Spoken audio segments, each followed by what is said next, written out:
समय सार का सार हमें जो बता रहे, समंत भद्र साडंका घर घर द्वार द्वार पर बजा रहे। भोले भाले अनाथ जन को जो है चलते फिरते धाम, मेरे गुरु विद्यासागर को मेरा शत शत बार प्रणाम। बंधुओं, यूं तो दुनिया के लिए आचार्य भगवंत संत श्रोमणी श्री विद्यासागर जी महाराज गुरु होंगे, लेकिन हमारे लिए तो गुरु ही हमारी दुनिया है। वास्तविक रूप में यदि देखा जाए तो जितना हमने आचार्य भगवंत के चरित्र को चलचित्र के माध्यम से देखा है, उनका चरित्र इन सबसे बड़ा विराट है। वास्तविक रूप में आचार्य भगवंत को जब हम देखते हैं तो पाते हैं कि बाल्यावस्था में जब वो विद्यालय में पढ़ते थे तब उस समय विद्यालय में प्रथम आते थे, खेल में भी प्रथम थे। जब वो साइकिल चलाना सीखे उसमें भी दोनों हाथ छोड़ करके साइकिल चलाते थे। तैरते थे तो तैरने में भी उनकी बड़ी कुशलता थी। शतरंज खेलते थे उसमें भी कुशल थे। किसी भी काम में आचार्य भगवंत पीछे नहीं रहे। मैंने उनको जीवन को देखा और जाना तो इतना ही समझ पाया है कि जब आचार्य भगवंत मुनि बने और जब वो शिष्य बने तो ऐसे गुरु के शिष्य बने कि अपने गुरु को ही अपना शिष्य बनना पड़ा, अर्थात उनके गुरु ने भी उनकी शिष्यता को स्वीकार कर लिया। जब उन्होंने वास्तविक रूप में दीक्षाएं दी और अपने शिष्य बनाए, जब उन्होंने मुनि दीक्षाएं दी तो इतना विशाल संघ एकत्रित किया, इतने बड़े संघ का निर्माण कर दिया। वास्तविक रूप में दिगंबर जैन संतों में यदि सबसे बड़ा संघ कोई है तो संत श्रोमणी आचार्य विद्यासागर महाराज का संघ है। 350 से अधिक मुनि और आधिकाएं, और मैं आपसे कहूं को हजारों को ब्रह्मचारी और ब्रह्मचारिणी बहनें हैं। और इन सब के बावजूद भी इन सबको एक अनुशासन में, कैसे कड़ा अनुशासन रखा जाता है, करुणा के धारी होते हुए भी इतना कड़ा अनुशासन रख पाना आचार्य भगवंत के हाथ में ही था। 9वीं कक्षा तक मात्र पढ़े हुए हमारे आचार्य भगवंत, लौकिक शिक्षा उन्होंने केवल 9वीं कक्षा तक ली।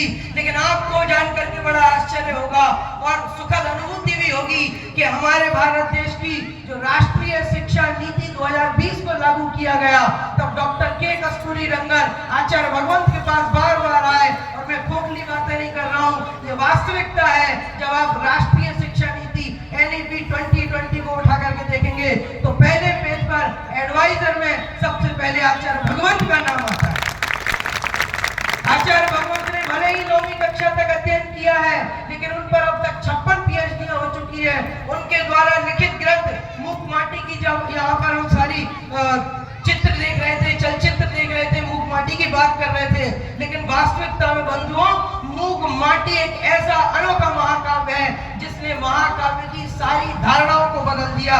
साहित्य शास्त्री चकित हैं, पहले भी चकित थे, आज भी चकित हैं, क्योंकि साहित्य दर्पण में उन्होंने महाकाव्य की जो परिभाषा बनाई है कि सर्ग बंधो महाकाव्य तत्रैको नायका असुरा, उसको उन्होंने उल्लंघित कर दिया और एक अभिनव महाकाव्य रचा जिसका नाम मूक माटी। और वास्तविक रूप में मूक माटी पर पहले भी शोध होते रहे, आज भी शोध हो रहे हैं और सैकड़ों आर्टिकल लिखे जा चुके हैं। मूक माटी का अनेक भाषाओं में अनुवाद हो चुका है और इसके साथ साथ संस्कृत और प्राकृत भाषा में अनुवाद जारी है।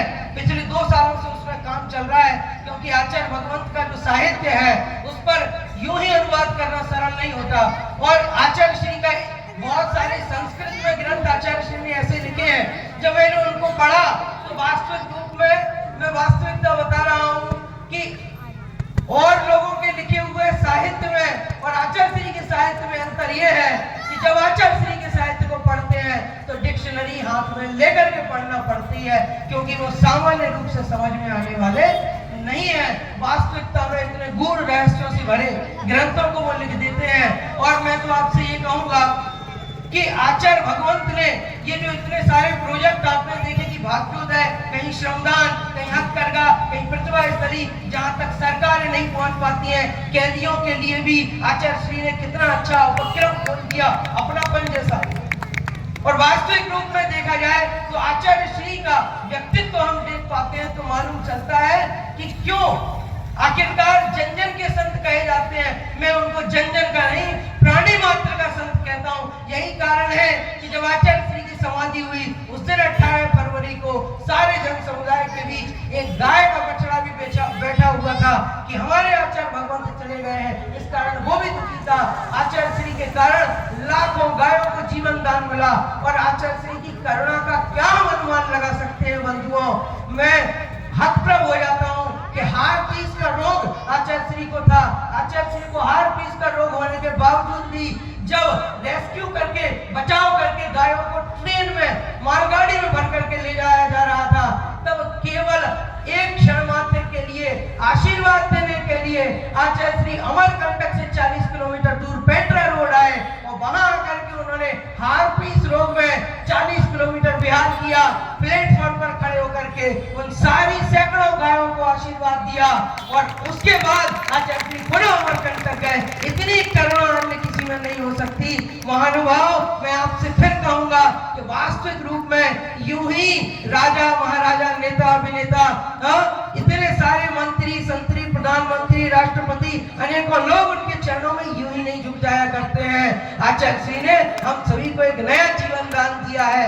आज हम सभी लोग इसलिए उनके प्रति विनयाञ्जलि और इतना बड़ा कार्यक्रम देशव्यापी विश्वव्यापी विनयाञ्जलि का आयोजन कर रहे हैं। उसका कारण एकमात्र यही है कि वास्तविक रूप में हम सभी की मनुष्यों की जो मूलभूत आवश्यकता है वो 3 है, तो रोटी कपड़ा और मकान।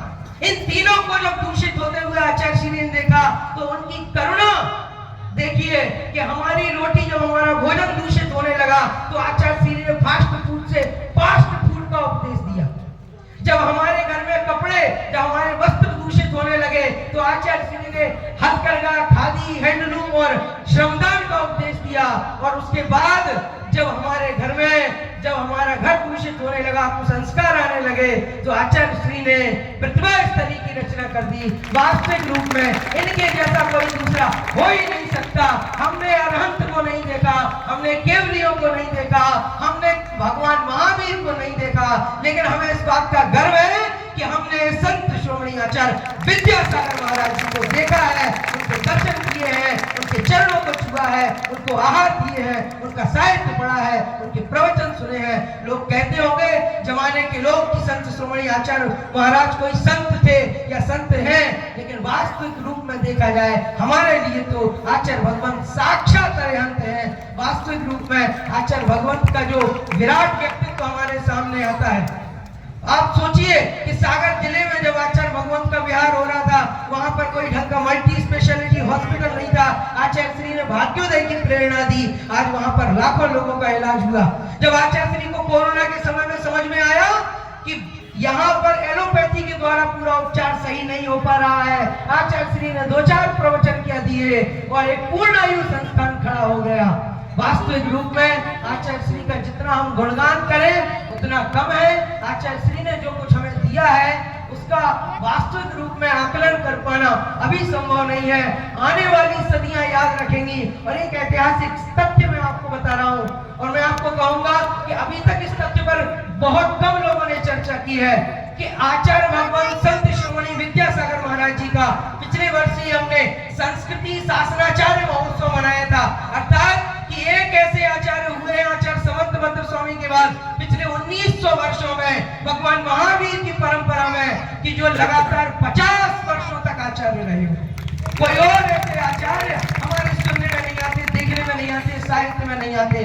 अब चूंकि समय हो रहा है और हमारे संचालक महोदय को और अन्य लोगों को बुलाना है, इसलिए हमारे स्नातक भाई सांगानेर के ही स्नातक कवि सगल जैन, उनकी पंक्तियों को मैं लेकर के अपनी वाणी को विराम देता हूँ, अपनी विनयाञ्जलि को पूरा करता हूँ कि पूछ आओ तुम हिमगिरियों से, पूछ आओ तुम हिमगिरियों से, तुमसे ऊंचा कौन है? सागर की लहरों से पूछो तुम समूचा कौन है? ओ चिड़िया उड़ने वाली, ओ चिड़िया उड़ने वाली, तुम किसके गीत बोती हो? ओ चलने वाली तेज हवाएं किसकी किसकी महिमा ढोती हो, चलने वाली तेज हवाएं किसकी महिमा ढोती हो, बागों में माली मालाएं किसके लिए पिरोता है, और जल्दी उगने वाला सूरज किसकी राह सजोता है। और उत्तर में गंगा से पूछो, दक्षिण में कृष्णा से, पश्चिम में चंबल से पूछो, पूरब में ब्रह्मा से, अटक से लेकर कटक तक देखो, कश्मीर से कन्या तक पूछो, हिंद महासागर से पूछो, कंचनजंगा तक, और घूमो तुम ये जग सारा, फिर तुमको यह मुकाम मिलेगा। इस दुनिया में सबसे ऊंचा विद्यासागर नाम मिलेगा, इस दुनिया में सबसे ऊंचा विद्यासागर नाम मिलेगा। बोलिए संत श्रोमणी आचार्य श्री विद्यासागर जी महाराज की।